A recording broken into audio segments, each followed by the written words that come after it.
तो hello friends, स्वागत है हमारे यूट्यूब चैनल ज्योतिष स्टडी में। तो पिछले वीडियो में हम लोग एक क्लास 6 का पढ़ चुके थे चैप्टर 1।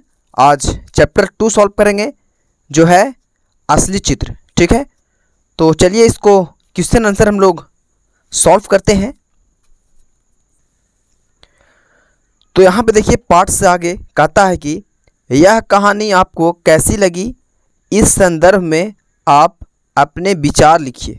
ठीक है, तो इसको कॉपी में लिख चुके हैं, इसको यहाँ पे दिखाते हैं। चलिए, तो यहाँ पे देखिए असली चित्र पार्ट से आगे। ठीक है, तो पार्ट से आगे अभी ये क्वेश्चन पढ़े थे, यह कहानी आपको कैसी लगी, इस संदर्भ में आप अपने विचार लिखिए। ठीक है, तो इसमें अपना विचार लिखना था। तो चलिए यहाँ पे देख लीजिए क्या है मेरा विचार। ठीक है, इसका उत्तर हो जाएगा यह कहानी रोचक तथा मनोरंजक है। ठीक है, इस कहानी की सबसे बड़ी विशेषता यह है कि पाठ की रुचि कहानी पढ़ने में आदि से अंत तक बनी रहती है। ठीक है, कहता है कि तेनालीराम की बुद्धि के आगे सेठ जी की चालाकी नहीं चली और उन्हें अंत में अपनी हार माननी ही पड़ी। ठीक है, इसका उत्तर यही हो जाएगा। ठीक है, यहाँ पे देखिए नेक्स्ट, उसके बाद दूसरा क्वेश्चन। तो दूसरा क्वेश्चन में देखिए कहता है कि इस कहानी का कौन सा पात्र अच्छा लगा और क्यों। ठीक है, तो देखिए इसका आंसर हो जाएगा कि वैसे तो इस कहानी में कुल 4 ही पात्र हैं, पर तेनालीराम की भूमिका सर्वोपरि है। ठीक है, इसमें तेनालीराम का भूमिका क्या है, सर्वोपरि है, मतलब अच्छा है। ठीक है, तेनालीराम के कारण ही कहानी आगे बढ़ती है और उसका सुखदायी अंत होती है। ठीक है, क्योंकि चित्रकार को अपने परिश्रम का फल नहीं मिलता। ठीक है, इसका आंसर यही हो जाएगा। उसके बाद देखिए यहाँ पे 3 में। ठीक है, तो तीसरा में यहाँ पे देखिए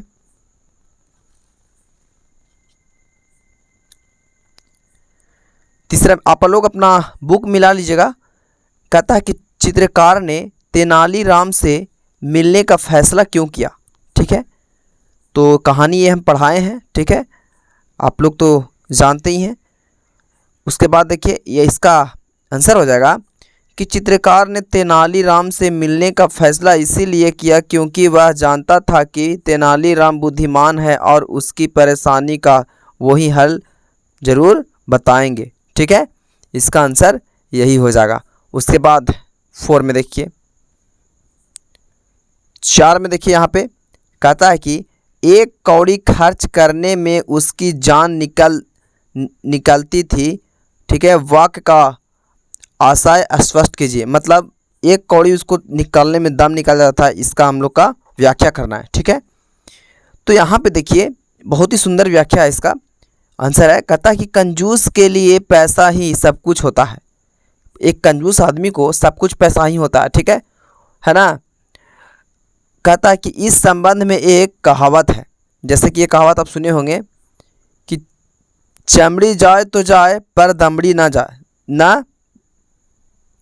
देखिए, चमड़ी जाए तो जाए पर दमड़ी बची रहे। ठीक है, चमड़ी चल लेकिन दमड़ी बची रहे। ठीक है, कहता है कि 1 कौड़ी खर्च, इसका मतलब होता है कि एक कौड़ी खर्च करने में उसकी जान निकल जाने की नौबत आ जाती है। ठीक है, राजा कृष्णदेव राय के राज में भी एक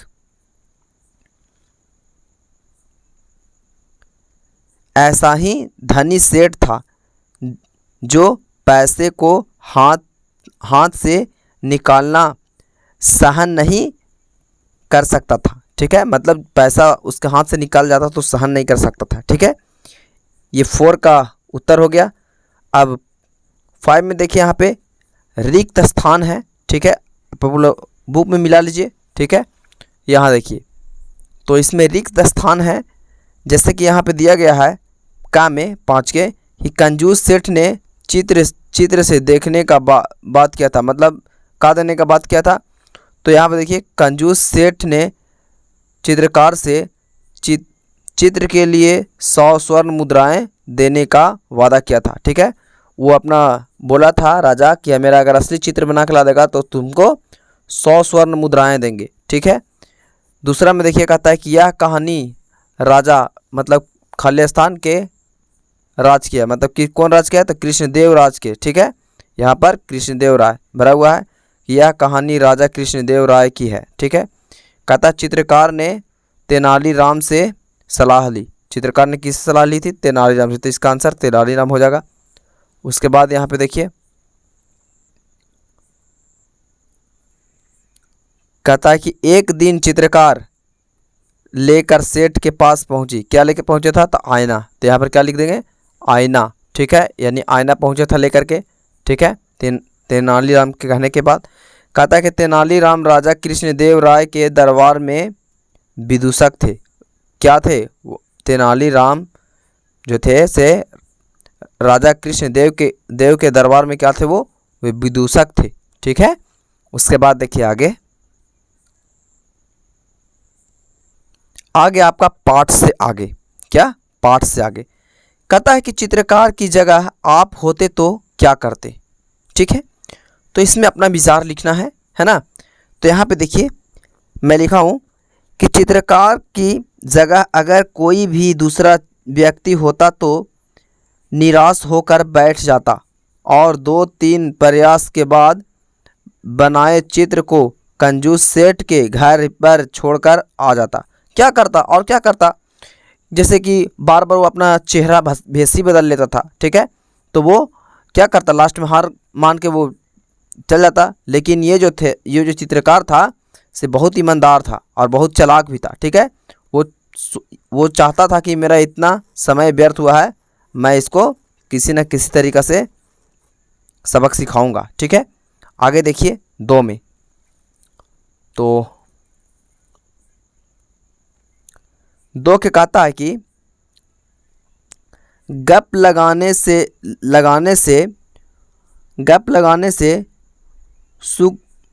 नुकसान ज़्यादा होता है, माफ़ कीजिएगा, नुकसान ज़्यादा होता है या फ़ायदा। ठीक है, मतलब बहस करने से गप सप करने से ज़्यादा नुकसान होता है कि फ़ायदा। ठीक है, 5 बातें लिखना है इसमें आपको। ठीक है, तो यहाँ हम लिखे हैं कि गप लगाने का आधार ज़्यादातर झूठ होता है।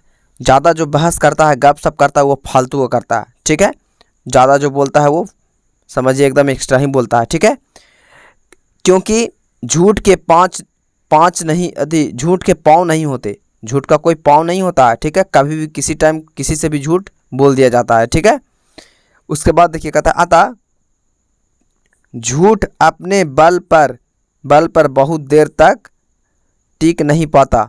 ठीक है, कब तक झूठ बोलिएगा। ठीक है, देखिए एक सच छुपाने के लिए आपको 100 झूठ बोलना होगा, तो इससे अच्छा है कि 100 झूठ बोलने से अच्छा है कि एक सच ही बता दीजिए आप। ठीक है, कहता है कि वो विफल हो जाता है। ठीक है, मतलब झूठ बोलने में क्या हो जाता है? विफल, मतलब असफल हो जाता है। ठीक है, फेल हो जाता है। कहता है कि गप लगाने से नुकसान ज़्यादा होता है। ठीक है, फ़ायदा बिल्कुल नहीं। ठीक है, गप लगाने से नुकसान ही होता है, बात बढ़ते जाता है। ठीक है, फ़ायदा नहीं होता है। उसके बाद देखिए 3 में, तो यहाँ पे है आपका 3 में कहता है कि बार बार कंजूस सेठ द्वारा अपना चेहरा बदल लेने के बाद चित्र को सलाह देने थी किसने दी। ठीक है, दी गई सलाह का क्या परिणाम हुआ, मतलब सलाह उसको किसने दी थी। बार बार चित्र जो बदलता था तो उस चित्रकार को सलाह किसने दिया और उस सलाह का परिणाम क्या हुआ। ठीक है, तो इसका आंसर आपके सामने है, ये देखिए। इसका आंसर हो जाएगा कि चित्रकार कंजूस सेठ की चालाकी से परेशान हो गया था। ठीक है, वो चालाक था, उससे वो परेशान हो गया था। उसे समझ में नहीं आ रहा था कि वह क्या करे। फिर वह तेनालीराम के पास गया और अपनी समस्या बताई। तेनालीराम ने ही चित्रकार को आईना लेकर जाने के लिए कहा, जिसमें कंजूस सेठ को अपना सही चेहरा दिखाई दे। ठीक है, कंजूस सेठ का असली चेहरा स्वयं प्रकट हो गया और उसे अपनी हार मानने को मजबूर होना पड़ा। ठीक है, यह सलाह उस स्थिति में सबसे अच्छी थी और उसका सही प्रभाव पड़ा। ठीक है, तो चेहरा देखिए, आप किसी भी ढंग के किसी भी रूप में रहिए। ठीक है, आईना के सामने वैसे ही दिखेंगे आप। ठीक है, उसके बाद देखिए 4 में। ठीक है, तो 4 में कहता है आपका कि क्या इस कहानी का कोई और शीर्षक हो सकता है, यदि हाँ तो क्या क्या। तो देखिए, हमारे हिसाब से इस कहानी का शीर्षक कंजूस सेठ ही हो सकता है। ठीक है, क्योंकि कंजूस सेठ के ही आधारित इस कहानी उसी पर आधारित है। उसके बाद देखिए व्याकरण आता है आपका। ठीक है, ये व्याकरण है। जैसे में देखिए यहाँ पे आपको हम बताएंगे। ये देखिए व्याकरण कहता है कि बॉक्स में दिए गए शब्दों के संज्ञा के विभिन्न भेदों में छांट कर लिखिए। ठीक है, जैसे कृष्णदेव राय, चित्रकार, तेनालीराम, पानी पानी, आईना, लोग, कंजूस, दूध, ईमानदारी, गाय, वर्ग, चीनी, हिमालय, मेला। ठीक है, मेल। ठीक है, तो देखिए इसका यहाँ पे देखिए, यहाँ पे दिया गया है नीचे, इसी का अर्थ हम लोग को लिखना है, तो उसमें मैं लिख चुका हूँ। देखिए संज्ञा 5 होते हैं। ठीक है, जातिवाचक, व्यक्तिवाचक, भाववाचक, द्रव्यवाचक और समूहवाचक। तो देखिए जातिवाचक में हो जाएगा चित्रकार, गाय। ठीक है, आईना। व्यक्तिवाचक में देखिए आधा हुआ है। व्यक्तिवाचक संज्ञा में हो जाएगा कृष्णदेव राय, तेनालीराम और हिमालय। ठीक है, मतलब उसी में से छाट के लिखना था इसको, है ना। कहता है और भाववाचक में कंजूसी, ईमानदारी, और द्रव्यवाचक संख्या में पानी, दूध और चीनी, क्योंकि ये गिना नहीं जा सकता है, पानी को भी नहीं, दूध के नहीं और चीनी को भी नहीं। फिर है समूहवाचक संख्या, इसमें लोग, वर्ग, मेल, फिर पढ़ना आता है। ठीक है, तो आज का हमारा क्लास 6 का चैप्टर 2 समाप्त हुआ। तो मिलते हैं अब नेक्स्ट वीडियो में। आज के लिए इतना ही काफ़ी।